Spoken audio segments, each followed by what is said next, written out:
Assalamualaikum warahmatullahi wabarakatuh. Salam sejahtera.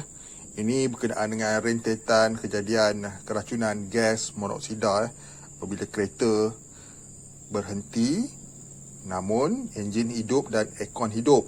Apakah kesannya kita jadi dekat hari ni aku nak ringkaskan ada dua yang boleh menyebabkan kejadian keracunan gas karbon monoksida. Okey, baik, kita mulakannya. Yang pertama sekali, seperti yang berlaku dalam kes di Pulau Pinang tersebut, keracunan itu berlaku akibat ikut sesatannya kebocoran exhaust kebocoran exhaust. Jadi bila sebut saja kebocoran exhaust, kita pun beritahu yang kereta dihidupkan dan aircon semestinya dipasang. Jadi kebocoran tang mana tu? Okey, exhaust kita panjang bermula daripada sini sampailah ke hujung bumper. Jadi kebocoran yang boleh menyebabkan bahaya sampai wap karbon monoksida ni masuk ke dalam penghawa dingin dan menjadi racun. Biasanya kebocoran di sini kebocoran di bahagian dalam ni, kebocoran kepada penyambung. Kat dalam ni ada penyambung. Mana-mana kereta pun ada penyambung exhaust pada enjin.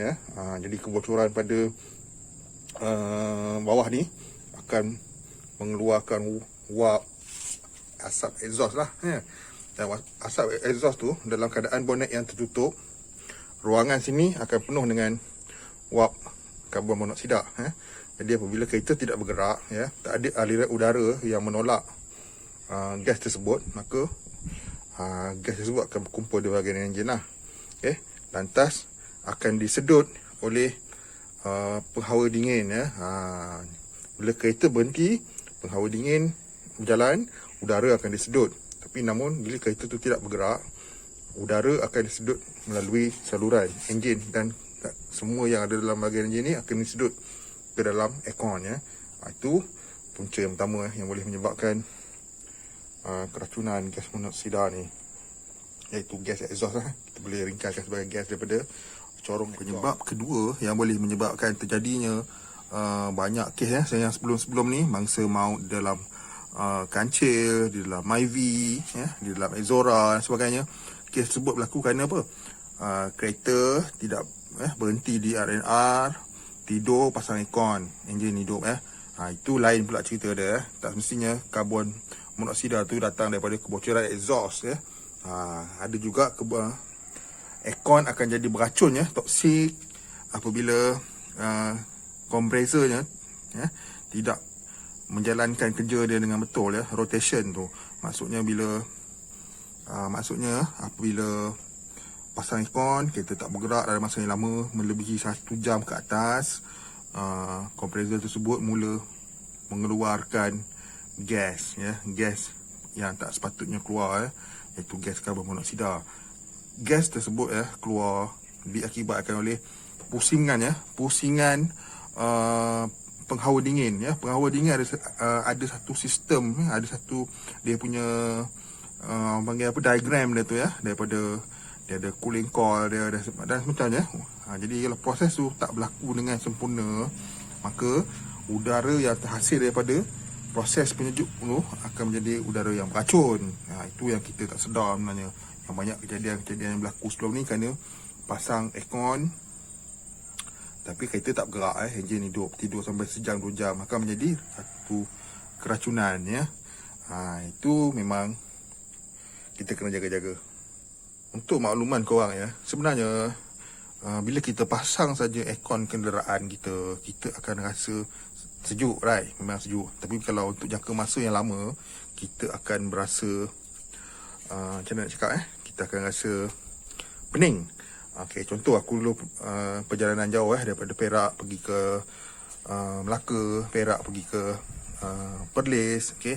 Bila aku sampai beberapa ratus kilometer, aku akan rasa pening-pening dalam kereta. Jadi aku buka sikit tingkap, lepas kena udara luar masuk beberapa minit, aku naikkan tingkap semula dan aku rasa okey balik. Itu menanda apa? Karbon monoksida masuk dalam aircon kita tanpa kita sedar.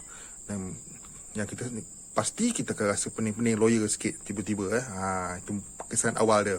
Itu sekiranya kita jaga dan memandu. Tapi kalau kita tidur dalam kereta, itu lah punca yang menjadi satu kemudaratan yang sangat bahaya hingga membawa maut dan kita tak sedar. Bila kita tidur, kita boleh tak sedar, kita dah terhidu banyak karbon monoksida dan boleh menyebabkan kematian, ya. Itu yang pasti. Jadi macam mana cara kita nak hindar benda ni? Kita tak boleh nak hindar benda ni melainkan kita mengelak benda ni daripada berlaku. Memang sistem penyejuk kereta, aircon kereta tak sama macam aircon di rumah. Aircon di rumah memang dicipta untuk duduk, untuk terletak dan menyedut udara, pusingan daripada haba daripada rumah disedut keluar, buat masuk embusan baru. Memang pusingannya lain. Tapi bagi kereta, dia punya perjalanan, pusingan dia tak sama, Dan gas untuk aircon kereta dan aircon rumah pun tak sama, aircon punya gas, dia tak menggunakan gas yang sama, aircon rumah dan aircon kereta ni gas yang berbeza. Jadi mengenai kes yang berlaku di Pulau Pinang, yang menyebabkan 4 orang sahabat tu amat dikesali sebab berlaku, kerana kebocoran, hasil serta mendapati hasil kebocoran exhaust. Bila exhaust bocor, memanglah ibarat macam tak ada exhaust lah, kan. Memang segala karbon monoksida dan udara yang toksik ni akan masuk ke dalam ruang hawa dingin dan menjadi racun tanpa disedari. Ini sajalah penjelasan aku mengenai hawa dingin. Tak kira jenis apa kereta yang kita pakai sekalipun, kereta sport ke, kereta mahal ke, kereta mewah ke, kereta murah ke, kereta bajet ke, kereta kecil ke, sistem hawa dingin ialah satu sistem, sistem yang sama. Walaupun aircon yang berbeza, kompresor yang berbeza, cooling coil yang berbeza saiznya, namun proses penyejukan tu ialah satu proses yang sama. Tak kira lah kau pakai kereta apa sekalipun, Kalau nak dibandingkan Proton Saga, nak bandingkan dengan Camry contoh, memanglah rupa kompresor berlainan, belting dia berlainan, namun dia punya proses untuk menjadikan udara tu sejuk ialah satu proses yang sama bagi semua kenderaan. Tak ada yang kereta yang airconnya luar biasa, semua sistemnya sama. Maksud aku sistem, cara menyejukkan tu sama. Jadi jaga-jagalah bila kita memandu, elakkan sebelum-belumnya, elakkan daripada tidur dalam kereta. Parking dan tidur, hidup enjin, tolong jangan buat. Banyak dah berlaku. Memang ada yang terselamat, ada yang dah buat bertahun-tahun tapi tak meninggal. Memang itu bukan time anda lagi, bukan ajal anda. Tapi bila kita dah tahu sesuatu benda tu boleh menyumbang kepada satu perkara yang tak elok, kita janganlah buat, Sebab bila kita menempah, kita akan mendapat, Contoh, kalau kita terjun bangunan, kita akan mati lah.